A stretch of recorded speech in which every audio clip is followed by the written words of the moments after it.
Small town Iowa. It evokes images of cornfields and presidential hopefuls. But Dubuque, once called the whitest place in America, earned an ugly reputation after more than a dozen cross burnings happened here in the late 80s and early 90s, and it happened again in 2016. 2 burning crosses were discovered by police this week. There's always cross burnings in Dubuque, Iowa. Today, most of Dubuque's 90% white population lives above the limestone bluffs on the west side of the city, while most black families, more than half of whom live in poverty and face an unemployment rate more than 3 times that of whites, live in the flats down below. For some reason, we can talk about everything else in America, but when it comes to a conversation about race, we want to bury our heads in the sand and say it doesn't exist, or things are better now. In the lead up to the Iowa caucuses, I wanted to learn about how this nearly all-white Iowa town has tried to change its racist image. Race is a vexing issue for the entire country, and it's certainly the case for Dubuque. I came here to find out whether their conversation on race is working and where they go from here. I never thought in 100 million years I would ever come back to the city. Jason Greer and his father, Jerome Greer, are back in Dubuque for the first time in 26 years. I was scared to death. I'd never been in a community where I felt like people just hated us without even knowing us. It alternated between being called the N-word to people telling us to go back where we came from. And I'm thinking they're talking about, what, move back to St. Louis? Not knowing that they were talking about go back to Africa, right? Men driving by us, putting up the Hitler greeting. And I felt like that was sort of my welcome to Dubuque. Jason was 18 at the time. His dad had moved the family to Dubuque after getting a job as a school principal at Irving Elementary. But in an almost all-white town, the Greers stuck out. I wasn't just the only black principal. I was the only black person in the school district, period. Within days of Jerome's arrival, there were 2 cross burnings, one in front of his apartment building and one in front of his school. That's my school there. That was my school there. And of course, I stood up on this hill and looked down at the park. And the cross was still there. 30 years ago, Dubuque started an initiative called We Want to Change, which set out to bring 100 minority professionals to Dubuque over the course of 5 years. The hope was that by making the city more diverse, it would become more inclusive. Within months, at least a dozen crosses were burned in protest. In 1991, cross burnings were followed by a Ku Klux Klan rally to protest the city's effort to attract more minorities to their community. You got the whole nation looking at this, man, seeing how sick you are. So you move here as one of the few black families. You don't have a lot of connections with the African Americans who already live here because they're afraid to be seen with you. The city is burning crosses. What's dinner like at the Greer house? We talked about it, but we did not allow it to cause us to start packing up and leaving. I did a flyer that says, if you must burn crosses, I will furnish the wood and you furnish the kerosene and the matches, and let's have a cross burning party. Despite all of this, Jerome remembers his 3 years at Irving Elementary fondly.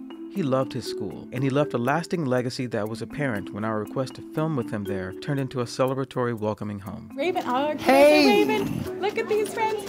I'm sure you know this, but you are part of one of the greatest school systems in the United States. Yes. Boy, it brings back memories. Bring back memories. At first glance, Dubuque seems far removed from America's struggles with race.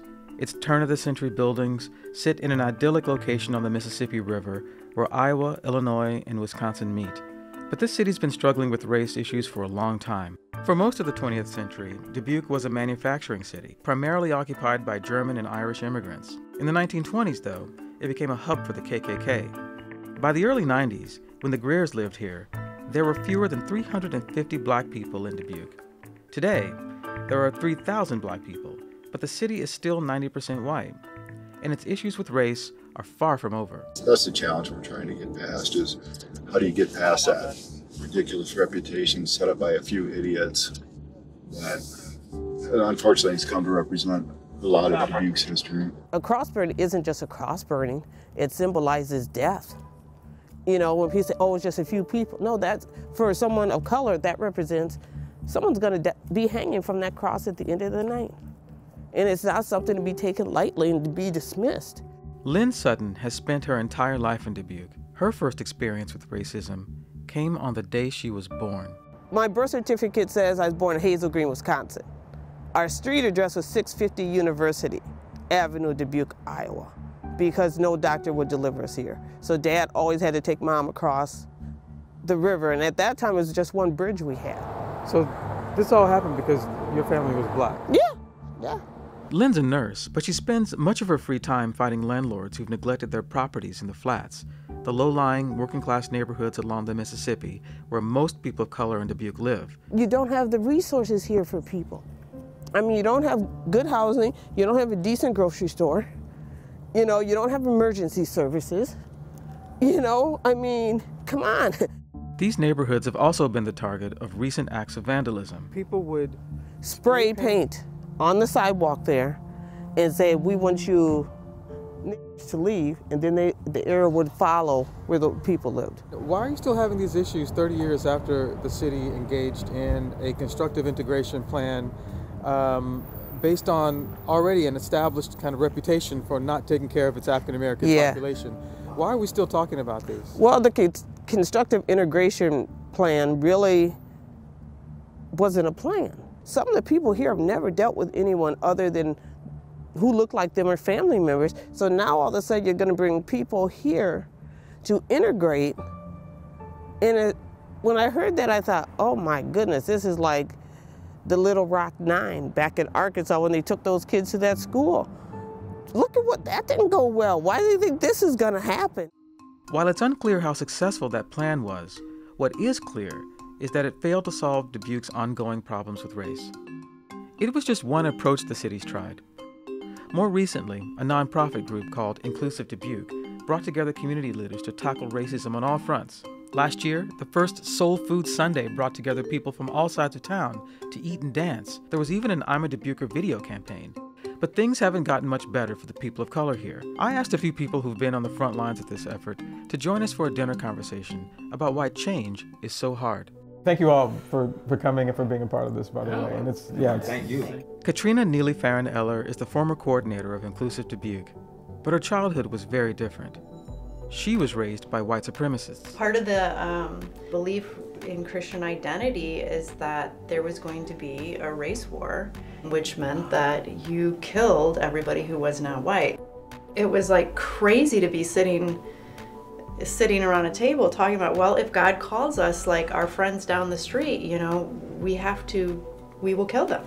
Eventually, Neely rejected her parents' teachings. It's hard for someone to step out and say, you know, Mom and Dad, they probably fell on their head a little couple of times. You know, something's wrong with Mom and Dad. Most people don't say it. So, you know, I applaud you for that's hella growth. And that's what I would like to see more Dubuquers do. The thing that strikes me when I look at the city, it's a town full of churches that's known for cross burnings.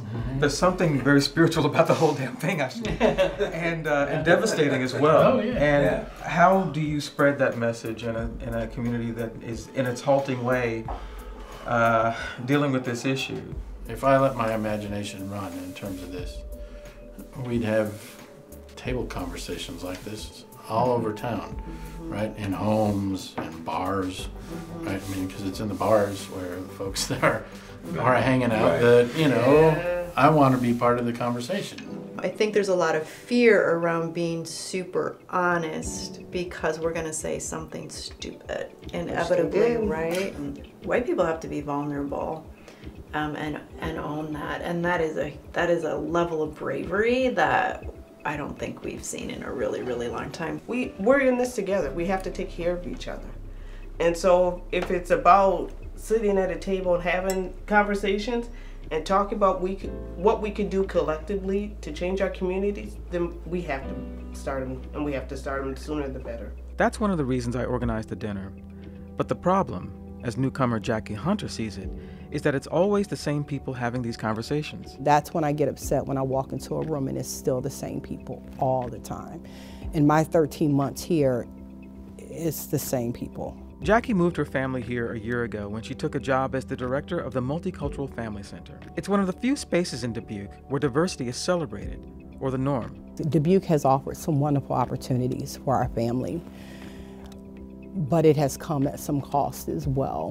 What I believe is happening now is that my children are tending to identify white spaces as positive spaces and black spaces as negative spaces. My daughter has spoken often about feeling like she doesn't know where she belongs. I wonder, when my sons walk into a school, do we see the brilliance in them that I see in them? Or do we see two more black kids? My daughter is extremely talented. Do we see her as a talented young woman, or, well, she's a talented black girl, and what does that mean? Well, doors be open to her the way they are open to other kids. I don't want my kids to look back and say with regret, Mom, I wish we hadn't moved there. I've met some wonderful people in Dubuque, both black and white, who are trying to resolve his issues. But fighting racism and tackling inequity, that's hard, exhausting work, especially with heightened racial tensions around the country. Even 30 years in, no one in this city is ready to declare victory. But Dubuque shows us what their community, and America as a whole, stand to gain by not giving up. There's a lot of unfinished business when it comes to race in Dubuque, but I hope that the conversation that they've started here inspires you to do the same in your communities. For more on the 2020 presidential campaign, tune into our YouTube channel.